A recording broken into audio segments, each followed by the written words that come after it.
Welcome to the Utah Fruit and Vegetable Association's video series, Tips, Tricks, and Techniques for a Successful Garden. Video number 1, Building Inexpensive Quick Hoops to Get an Early Start in the Garden. I'm Jack Wilbur with 3 Squares Produce in the Utah Fruit and Vegetable Association, and today we're going to do some quick hoops to extend your season. It's mid-February. It's a fairly warm day here in Salt Lake City, but the storm is on the way. So with just a little bit of money and a little bit of time, we're going to make some quick hoops, put a little bit of plastic on it, and start some of our early season vegetables even earlier than usual.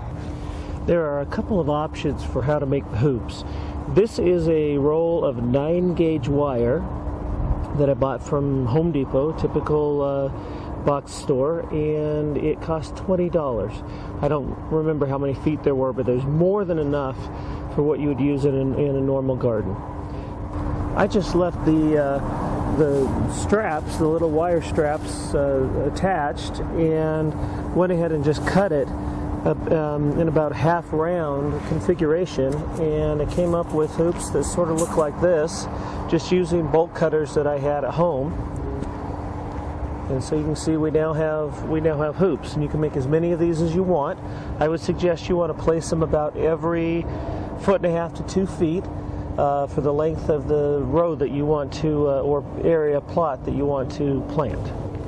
The other option is just 1/2 inch is fine, PVC pipe that you use for sprinklers.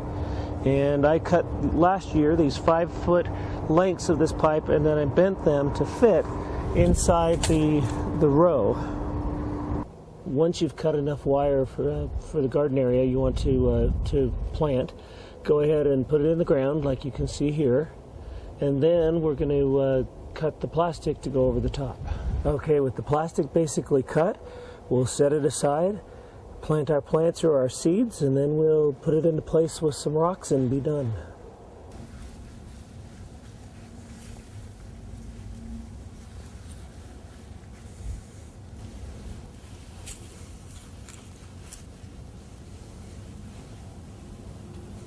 Yeah, I covered it with a little dirt on the other side, and the side that I'm going to open up each time when I want to look at the plants just has rocks.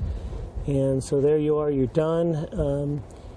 A few dollars worth of 6 mil plastic from the home improvement store, just a small portion of that roll of wire that was $20 total, and a few rocks I found laying around, the seeds. I already had the wire cutter, and that's it. If you went the PVC route, you'd have to have a little wider plastic because it will sit a little higher off the ground. So you'll want to consider that, but the PVC pipe is going to be a lot less money than the roll of wire.